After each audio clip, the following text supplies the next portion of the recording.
Hello everyone, welcome to an all-new video. Last year, I went over my favorite film from every year of the 1960s, and before we flash forward to a new year, I wanted to take a flashback to the past with 1950s cinema. Yes, I haven't gone over many films from the 50s on this channel, and today I just wanted to share my favorite film from every year of the 1950s. So if you're a cinephile that goes that far back, or if you're an older audience member who has seen some of these classic movies, let me know your favorite film of the 1950s, your favorite film from every year. You can check out my favorite films from every year of the 1960s down in the description. Starting off with 1950 would be Sunset Boulevard. I absolutely love this story. My introduction was actually a stage play of Sunset Boulevard. And the film is the same way for me with the opening. That swimming pool scene with one of our main characters murdered, and it like backtracks to how it happened.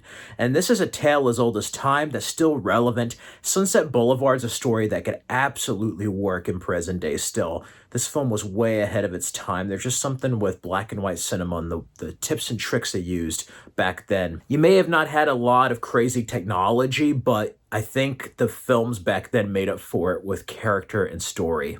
You have William Holden and Gloria Swanson star in Sunset Boulevard. And William Holden pretty much plays a screenwriter who develops a dangerous relationship with a faded film star. Gloria Swanson is terrific in this. She wants to return to the limelight, have a triumphant return. And you get to see the dangerous side of the relationship and everything that happens. How he ended up in that swimming pool. Oh man, such an amazing story from start to finish. And again, I wouldn't mind personally remaking Sunset Boulevard in modern day. I mean, that's a story that is timeless. After that, in 1951 is The African Queen, starring Humphrey Bogart and Katharine Hepburn. This is a classic. I love Humphrey Bogart in The Maltese Falcon, Casablanca, and this one, it's World War I East Africa, and he pretty much plays a riverboat captain who's persuaded by a straight-laced English missionary, played by Katharine Hepburn, to undertake a trip up a treacherous river, and they encounter a German gunship. So it's not only the danger of this trip, but also the relationship they have and how they grow closer during this trip. The two leads absolutely make this. This is a classic film from the 1950s and one of Humphrey Bogart's best later on in his career. After that, in 1952 is Singing in the Rain. There is much more to this film than meets the eye. I mean, for any cinephile out there, even if you haven't seen this film, you know of it with its iconic music, the stage design. La La Land was pretty much influenced by early musicals, including this film, but it has Grace Kelly, Debbie Reynolds, and a young role, and it pretty much involves this silent movie star, these stars from a silent movie, learning how to basically navigate the world of the talkie movies, of sound. And also, with a silent movie star, you have to see the on-screen, off-screen relationship, and what the tabloids say about him and his leading lady. He also falls for a choir girl. So there's a lot to navigate in this new world, and the story pretty much explores the transitions from silent films to talkies with also these movie stars, and them kind of rediscovering their abilities during the course of this process. Overall, this is a classic movie, and if you don't like musicals, you're going to like this movie because the music's good, but there's much more to it than just the music. Like Sound of Music and some other early musicals, there's a lot more to the movie than just the musical portions. Next up at 1953 is the classic film From Here to Eternity. Yeah, and it pretty much involves Montgomery Clift. He's in the army, he's transitioned to Hawaii, and not only do they have a boxing club there, he has to deal with like whether or not to join this boxing club, but his sergeant, played by Burt Lancaster, is having an affair with the wife of his commanding officer. Deborah Kerr plays the wife, and I love the performances here. This is just an old-fashioned 50s movie that's well shot. It's basic, but the characters and the performances really elevate it, and it's just one of my favorite films to watch and turn a classic movie from time to time. Next up in 1954 is an Alfred Hitchcock classic, Rear Window. James Stewart is in this. We also have Grace Kelly as his girlfriend, and James Stewart pretty much ends up having a broken leg. He's a wheelchair-bound individual, and he's bored, so he's looking through his camera, staring at stuff, taking photos, and he witnesses something. He ends up witnessing what he believes to be a murder, and it's whether or not other individuals believe him. You know, he's the one that saw it, but like nobody believes him in a way. He has to prove it, and he's bedridden. So it's just so suspenseful, and you know, the film Disturbia with Shia LaBeouf took a lot of influence from Rear Window. Christopher Reeve was in the TV version. This one with James Stewart is an absolute classic that still works decades later. Next up in 1955 is Rebel Without a Cause. James Dean, wow.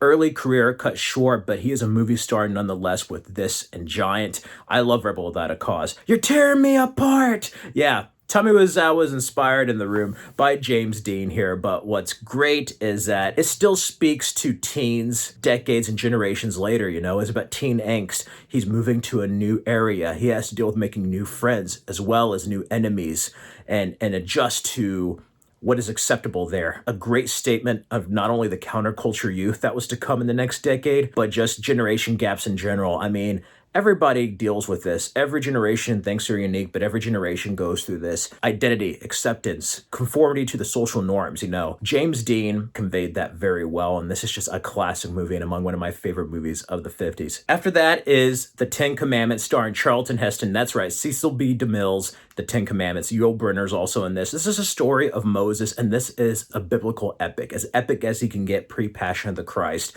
Man, I absolutely love this movie. This is probably my favorite version of the story of Moses, along with Prince of Egypt. They totally create such a captivating epic tale of Exodus, you know, from the Bible. It's a reason why they show this on TV every year. This is just a Hollywood epic that they don't make too much anymore. After that, for 1957, is 12 Angry Men. This is an awesome Henry Fonda film. Involves a murder trial. This is a jury drama, and all these individuals think that this person is guilty, and Henry Fonda has to convince everyone else that there's more to it. You can't prove him unless it's beyond a reasonable doubt they did commit the murder. So he has to challenge their prejudgment in a way. There's outbursts, there's drama, all in this room. As Sidney Lumet directed such a wonderful film that's been brought onto stage and other TV movie adaptations, but this version is one of Henry Fonda's finest roles, and is still relevant to this day. Seriously, if you look at any courtroom drama or even TV, you can see the influences this film had on those things. And this is such a fantastic story about right and wrong and true justice. After that, at 1958, is one of my all-time favorite films, Houseboat, starring Cary Grant and Sophia Loren. I mean, who doesn't love Sophia Loren? This is a great film, a great romantic comedy in a way. Cary Grant plays a widower who has 3 children, and they have an Italian nanny played by Sophia Loren. Well, they end up moving to a new house, which they don't know is actually a boat. A house on a boat, on water, a houseboat, so to speak. And it's not in the best shape. So through these circumstances, not only does the nanny have to take care of these 3 kids, but Cary Grant has to basically juggle being a single father with his 3 kids in this bad predicament. And through that, he grows closer to the Italian nanny played by Sophia Loren. It's a great romantic comedy, and their chemistry is just, I mean, they don't make them like they used to. This is such an underrated, criminally underrated movie. It's getting a release from Kino Lorber pretty soon this year. I love it. This is one of my all-time favorite films, and definitely one of my favorites of the 1950s. And ending it off with Cary Grant would be North by Northwest, another wonderful, wonderful Alfred Hitchcock film, also starring Eva Marie Saint.